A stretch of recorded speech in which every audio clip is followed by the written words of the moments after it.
Welcome back to another episode of SMS Showcase, and this is the 2017 Mitsubishi Lancer Black Edition, and this is the driving test that I did in the video giving my honest opinions. So this is me test driving John's Lancer very comfortably, doing 140 at the moment, and it handles beautifully. It's great. You don't feel like you're going to slide out, you don't feel like you're going to do anything, and it still holds very smooth. It's not all over the place, it's nice. Put this out. Yeah, the car holds very nicely. I mean, 140, as I always say, is suitable for these freeways and stuff, you know? You get on the Western Ring Road, or you get on the Sunraiser, or, you know, even the Calder, and it's beautiful. Then you got this problem where you're going faster than everybody in the right lane, but that's the general. You moved over, that was good. But yeah, you can punch it to 140. Look, in this car, it handles really nicely. Like, you do not feel like you're going to slip out at all. You feel like you can do 140, even 160, and it's very nice. The aerodynamics in this car is very good. I recommend this car for people who, you know, are not goody-goodies, who want to put their foot down and have a little bit of fun, and also, you know, here we go, got this van. So I hate this though. I hate when you fly and you're doing a nice comfortable speed and you have to slow right down for people. It's a pain in the ass. But come on. Get there, put your foot down a little more, move over to the left one. My general consensus says, don't take 40 fucking years to get into the left one. Come on. No, you fucking don't. I'm gonna close that gap for you. What are you doing? I'm waiting this. I can't overtake you because that car's still in my blind spot. Oh yeah, we got these blokes in the. Oh, I see. Yep. Alright. Fuck it. You're not going to move over. Fuck you. You pushy cunt. This is how you fucking drive. This is how you put your foot down in a nice, comfortable car like this.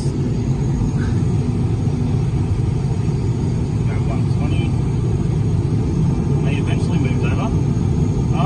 I'll let these blokes, these young blokes look like they yeah? Oh, they're going a bit fucking slow too. Alright now.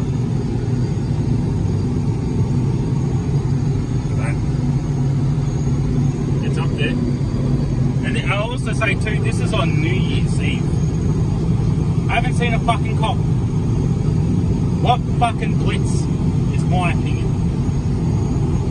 You know, you can do freaking speeds like this on the Calder, nice and comfortably. What fucking blitz? But back to the car though, the handling is nice. I can't get over the handling of this car. At a nice comfortable speed of like 120, 140, even 160, it's just nice. Really nice. The car sticks to the ground nice, and it doesn't slide out around corners. Now, depending on the corner, you do have to slow down for it a bit if it's a bit too sharp. But general corners like this though, you can just cruise around. Just perfect around the corner, up the hill, put your foot down a little bit more, and it gets there. Get into the right hand lane, so we've got that van up there. So even around these corners, you see, he's braking.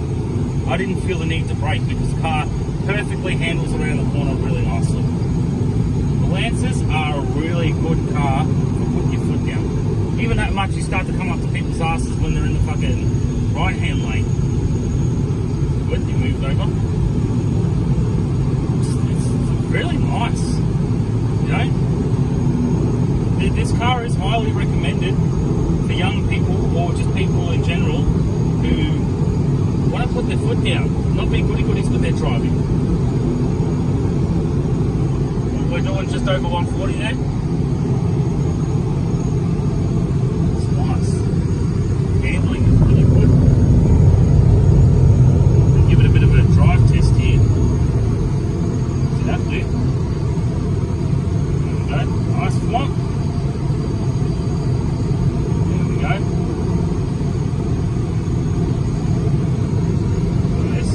Let's go fly.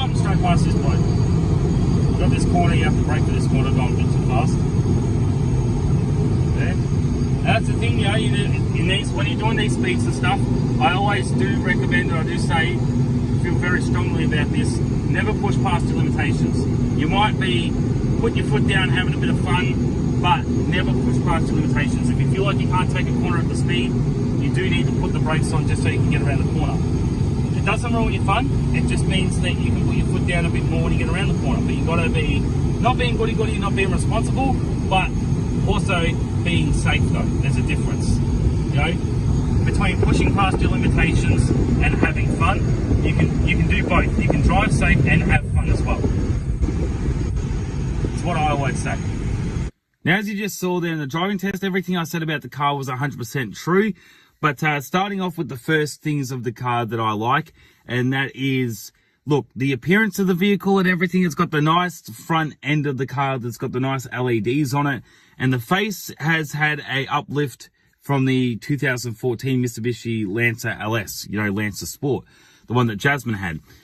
And, you know, you can see from the 2014 model, the 2015 model, I should say, the 2015 model to the 2017 model, the appearance in the front is obviously very noticeable, with the difference, you know, but it may be like sort of like subtle in a way with the two vehicles. You know, you may look at both Lancers, a 2015 model and a 2017 model, and say, hey, it's the same car, just different color, and the front face may look a little different, you know. And that was my opinions at first with this, you know, black Lancer of John's. You know, that I just thought, hey, it's the same as Jasmine's. It's just a 2017 model. Hers is a 2015 model, and he's, you know, got a spoiler on the back, and the front looks a little different. That's it, you know. But it's way more than that, though. The differences go beyond just the appearance of the car, you know. It goes between the tuning of the vehicle and even, you know, even minor things like the interior of the car having a nice red line on the dash and even on the side of the doors with the red lining. And it may be a minor thing, you know, like to the eyes, but it does make a difference, and it does give like a feel of the difference being in the vehicle as well. You know, you can feel like you're still in a Lancer, yes, but it feels different. You know, whereas in the 2015 model Lancer, it just felt like, you know, like it was suited more for a female driver, whereas the black Lancer feels like it's best suited to a male driver. You know, and I'm not genderizing the cars or anything, but I'm just saying with the feel of it though, like if I was to split up which Lancer would a female own and which Lancer would a male own, well, with the tuning and performance wise and just the looks in general, the black Lancer suits a male driver 100%. You know, a female is best suited to the looks and design and the way that it's tuned and drives of the 2015 model Lancer. And that's where I say Tom hit the nail on the head and got it right. You know, if he was to give a Lancer that suits his daughter and a Lancer that suits his son, he divided those two Lancers up really good and gave, you know, the Lancer to the right owner, if you get what I mean. But, yeah, like, you know, and also keeping to the looks and appearance of the vehicle, not only does the front LEDs look very nice, you know, but like they make a difference with the front face, if you get what I'm saying, you know, because with me, I'm about appearance and performance of the vehicle. And then when you go around to the back of the car, you got the nice spoiler, you know, it's not overdone and it's not like a duckbill spoiler or anything. Where it's, you know, or as they call it as well, the trunk spoiler. It's not connected to the trunk, where it flips up like a duckbill, but it's nice, you know. It gives that nice aerodynamics where it's, you know, the wind goes over the car and splits really nicely with the spoiler. So, you know, it gives that sporty look as well at the back. It looks very nice. Like, it doesn't matter where you're looking at this vehicle. That's what I'm saying. You can look at this car from the front, the back, or even the sides, and it just has this really nice appearance to it, you know. It is practically in showroom condition. And yes, like John has gone over, you know, a certain amount of Ks, 100,000 Ks and all the rest of it with the car, you know, since he got the vehicle. But, you know, at the same time though, this is just the testament to proof that you can own a car and you can put your foot down and you can speed in it all the time, right? And that doesn't wear the car out. It's things like doing burnouts and abusing the car, driving with the handbrake up, or just, you know, doing skids every corner you take, or heavy braking. And, you know, it's the abusive vehicle is what I say. John is the testament to proof that you can put your foot down and you can speed in a vehicle all the time, and that's not going to ruin the car. It's not going to ruin the performance over time. It's not going to ruin any of that, you know. But when you get in the car and you've got that nice appearance of the car, and even when you hold the steering wheel for the first time, just minor details like this, and this is how far I go with it, right? That even minor details from even jumping in the driver's seat and turning on the car for the first time, it's like this, you know, it feels nice. It gives that nice, when you turn on the ignition, it gives that nice startup noise, right? And just the appearance, everything looks nice. Now, moving away from the appearance and going to the performance of the car, just like I said in the driving test, but I'll elaborate a lot more. Right? So this car, when you drive normally, right, the fuel economy is pretty good with this car, with driving normally, to the fact that, you know, even when you, are going the speed limit and you're driving all goody-goody and all the rest of it, fuel economy is good. Now, of course, when you put your foot down and you start flooring it around and you go like 140 or 160 Ks on these highways and freeways and stuff, right? Of course, it's going to, you know, obviously chew up a lot more fuel. But even then, though, you can go from, you know, the country or like Bendigo to Adelaide and back on a full tank. And when you get back from Adelaide, you still need to, you need to fill up, obviously. But like, the fuel is good though. That good that you can be on a full tank from Bendigo, go all the way to South Australia and back, and then you need to fill up. That is really good fuel in my eyes, you know? And even if it is the fact that you drive to Adelaide and you're on half a tank or something, that's still really good. That is still really good in my eyes, you know, with the fuel economy of the car.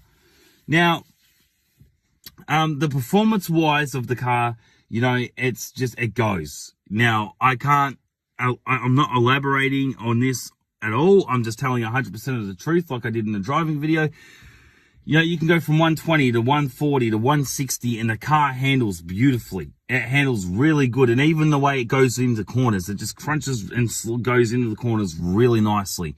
You know, like on New Year's Eve, when I was driving the Toyota CHR 2017 and John was driving his Black Lancer, right?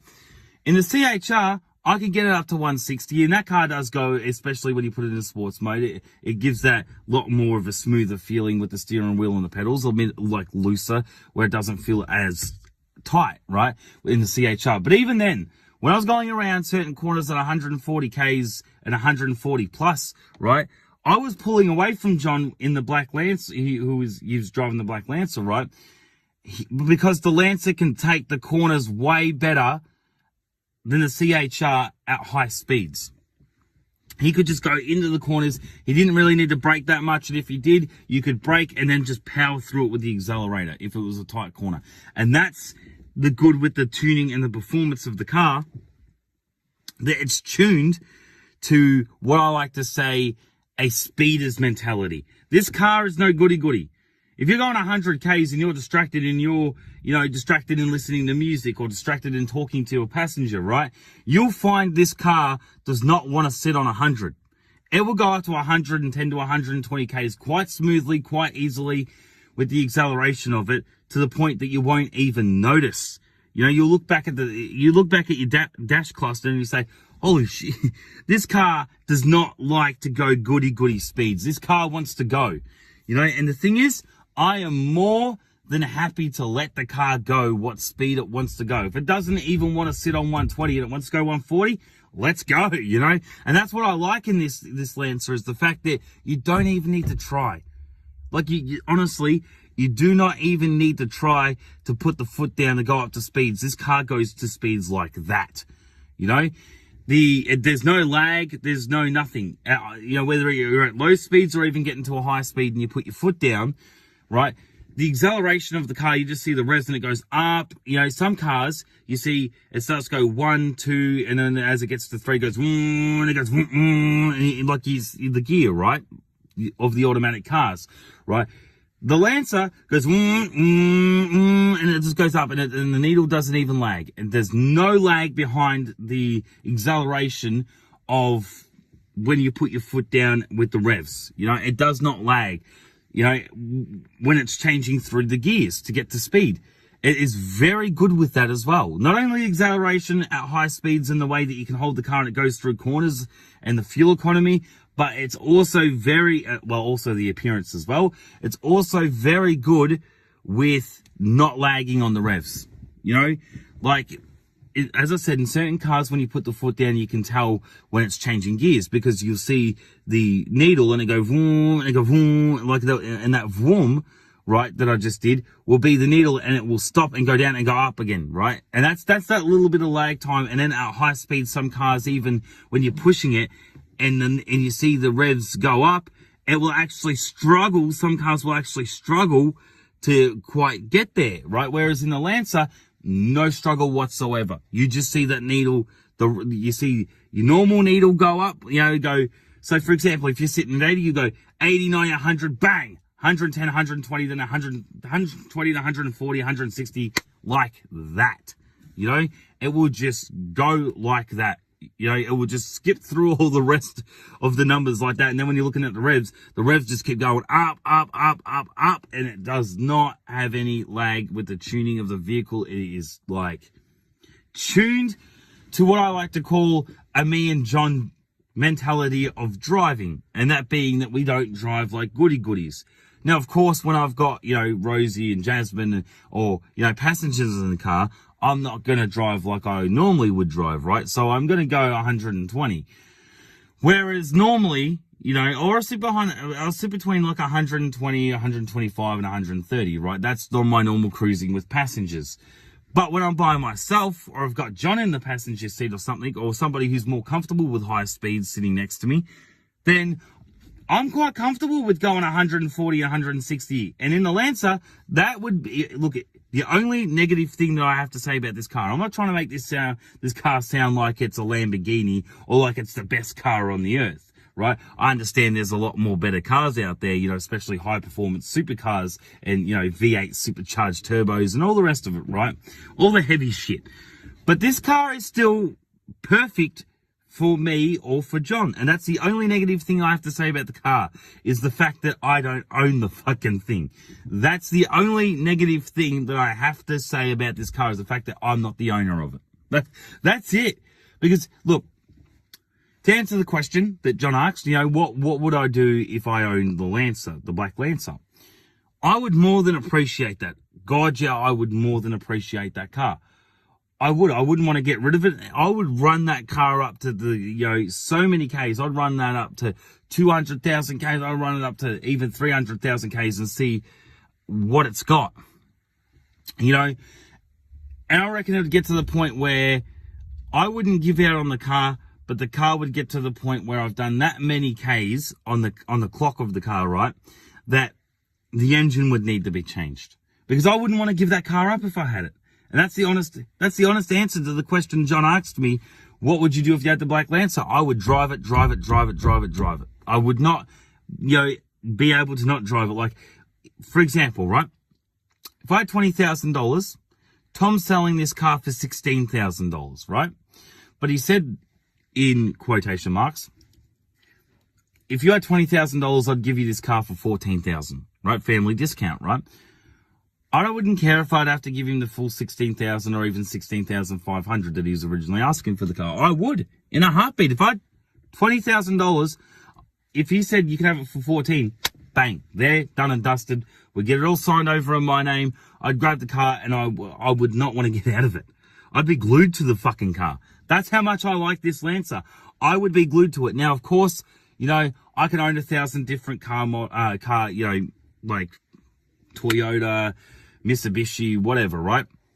But my heart always belongs with the car brand Holden, right? My heart, I love all the other cars, but my heart belongs to Holden, right? Honestly, in my heart and soul, it belongs to Holden. But I am not going to be wearing a blindfold and be a dumb shit with this either. I know a good car when I see a good car. I know a good car when I drive a great car. And this Lancer is a great car. No, it may not be a Holden, but it doesn't need to be a Holden. Mitsubishi hit the nail on the head with this black edition of the Lancer. John's black Lancer is suited perfectly for drivers like me and him who like to have a bit of a hoon around, put the foot down and not be goody-goodies with the speed. I would sit comfortably. Now, normally, like in the CHR or whatever, I sit comfortably at 120 with passengers. But without passengers, I sit comfortably at 140, right? In this Lancer, with passengers, I would sit comfortably still at 120 because of the passenger thing. But by myself, 140 or 160 in this Lancer, oh god, yeah, I wouldn't be able to fucking help it. The acceleration, the way the car goes, I just would not be able to help myself but go between 140 and 160 on these roads out here in the country.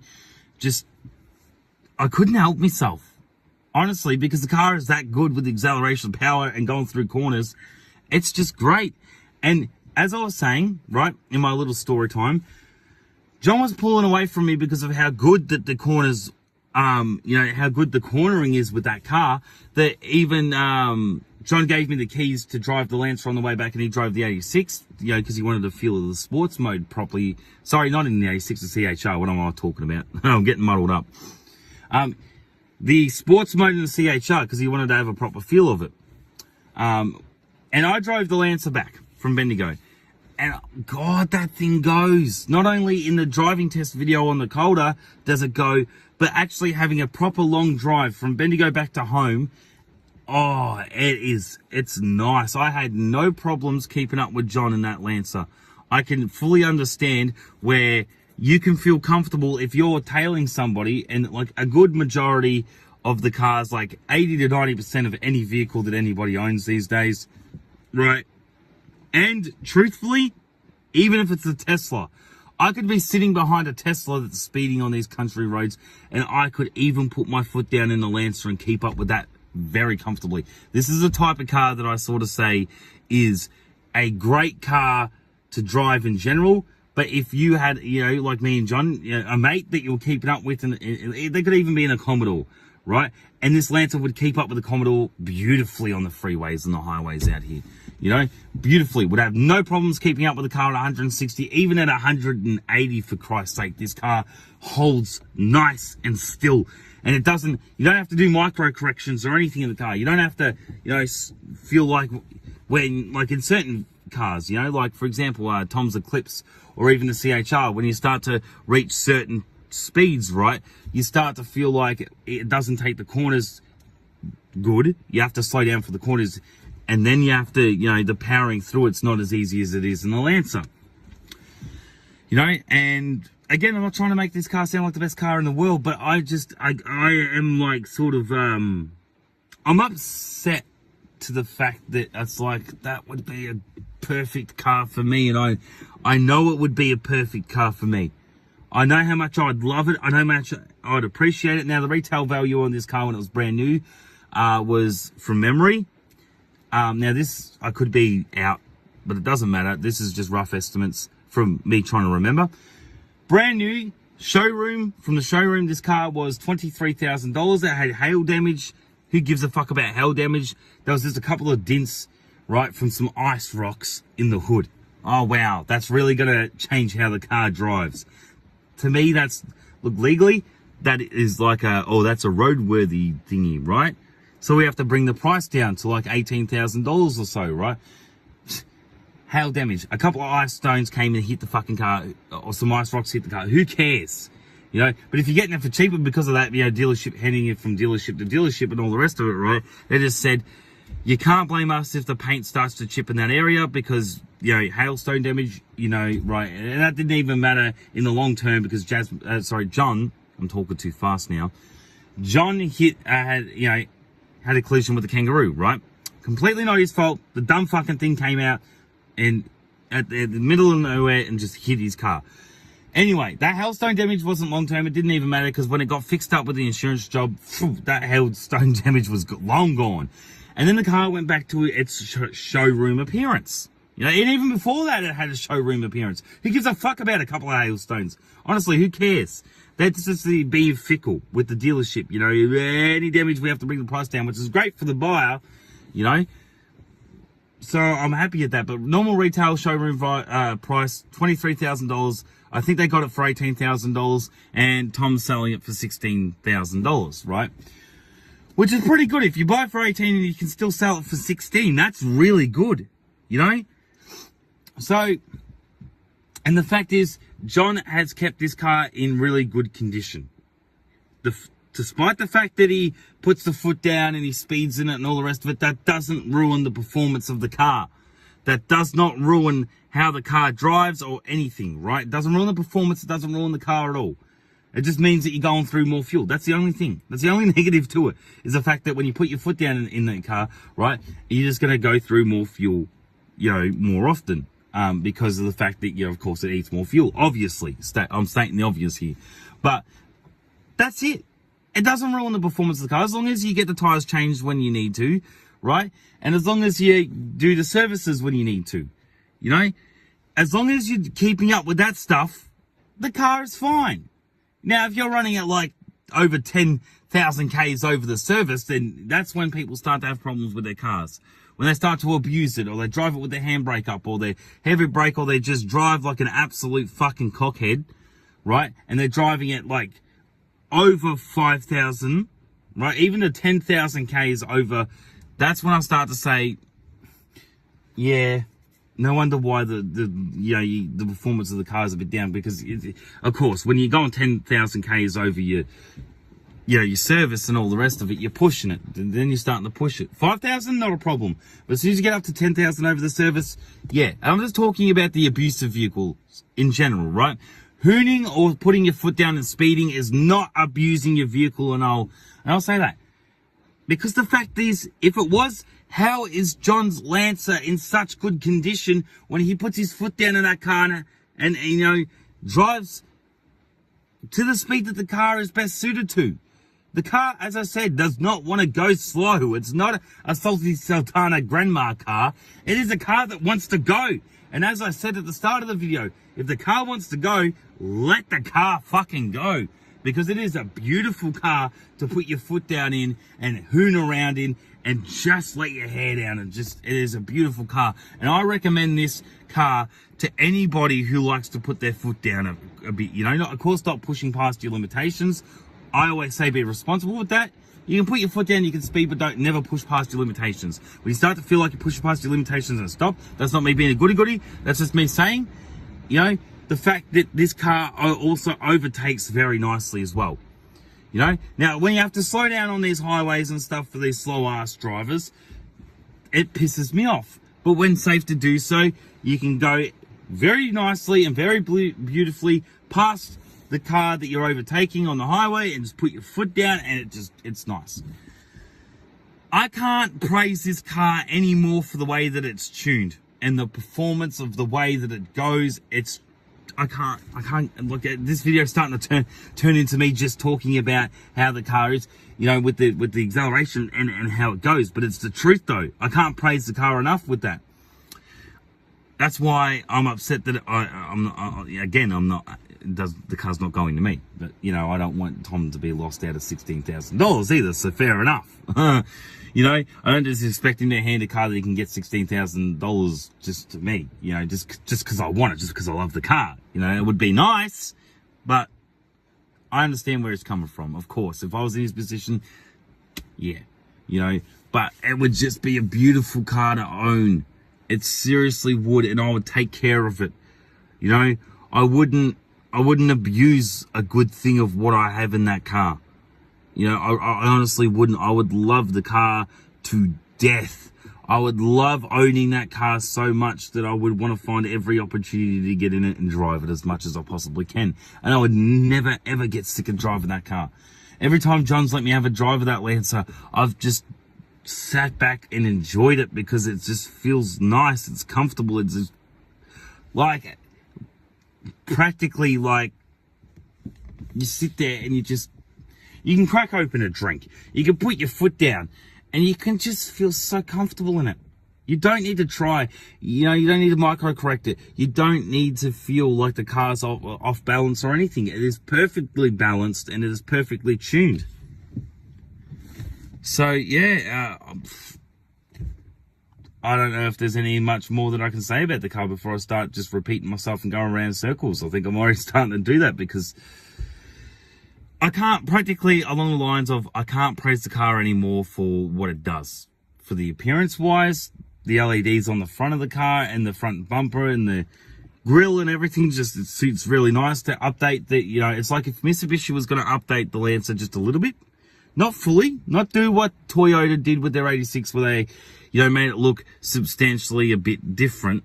But you still tell it's the same car, but it looks substantially different, right? Between the 2014 86 and the 2022 GR 86. You can tell that it is a big updated version of it. Whereas with the 2015 Lancer and the 2017 Lancer, there's not much of a difference in the way of appearance wise. You know, if you had a black 2015 Lancer and a black 2017 Lancer, you know, and you had the same spoiler on it, the only difference really that you would see in appearance wise is obviously the front with the LED lights and you know, the interior on the inside with the red line going with the dash, and that's probably about it if you had both cars looking the same. But the torque is way better. It's tuned way better. I don't know how they've tuned it in the 2017 model from the 2015 model, but you can definitely tell, and you can hear even with the engine noise when you put your foot down and you hear the and it sounds nice. It's one of those things where you just want to pause your music, you know, even if it's for like 30 seconds to a good minute, you know, 30 seconds to a minute, and you pause your music and you just put your foot down, you know, just say if you're going 100 Ks and you want to shoot it straight up to 140, you know, it just goes, it sounds fucking beautiful. That's why I couldn't blame John when we went out for the drive and he just put his foot down and you just listen to the engine. It is nice. Here I go. I'm praising this car like it's God, but I can't help it though. I do love the car that much. I do. And trust me, there's plenty of other cars out there that if I got to test drive them and all the rest of it, I'd be praising them just as much as this. But this, you know, I haven't driven those cars. I haven't had the opportunity to do an SMS showcase on these cars. You know, but if I ever did, I would. And I'm that type of person where, you know, if I was given that opportunity to go around the dealerships and test drive their brand new cars that they've brought out, you know, I would. Even if it's for an hour, I'll take a video of the car in the dealership and then I'll take it out for a test drive and give my honest opinions of the car. I would do that.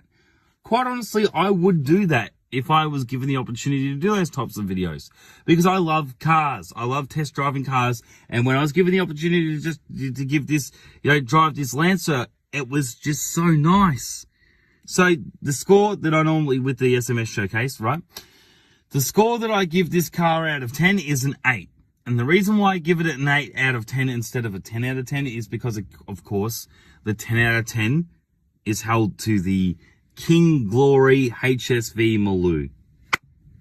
Nothing can beat the HSV Maloo, sorry, but not even a Lamborghini. You can flash a Lamborghini, a Ferrari, or one of these McLarens. You can give me a Tesla, a Ford Mustang, it doesn't matter. What car you give me, the HSV Maloo is my King Glory. That's the car, like everyone has that one car that they absolutely love and nobody can change their mind on it. Right, you know, Jasmine's being obviously the 86. You can't change her mind on that, except for the Lamborghini Gallardo. She'll take a Lamborghini Gallardo over an 86 any day, I know. She would. But me, though, you can't tempt me with any other car over the Maloo. But anyway, I'm not turning this video into that. I'm just saying that as much as I hold this Lancer to a high praise, it's still not the Maloo. I'm sorry, but that's just the apple to my eye in cars. That being the Holden Special vehicle. I'm sorry, but nothing beats that, in my opinion. I'm not talking about the fact, look, I know there's plenty of cars that can kick that car's ass. And there's plenty of cars that, you know, people say look a lot more better. But it's my personal preference. But anyway, I'm not turning this video into that. Just wanted to say that quickly. And just make my point about that. That's all. But the Lancer is a beautiful car to own. And I can understand why learners and P-platers want to own this car, because it is suited, it is tuned, it's got the looks. I can't blame any P-plater or any learner from wanting to have this car, because I do. I really, really badly do. If I was given that option, I would take it and I'd say yes in a heartbeat. I'd be the biggest cockhead if I said no, and I would never say no if I was offered this car. Never say no. It's beautiful. It's a nice car to own. But yeah, there's not much else I think I haven't covered with this car. But yeah, as that's just my honest opinion. 8 out of 10, beautiful car.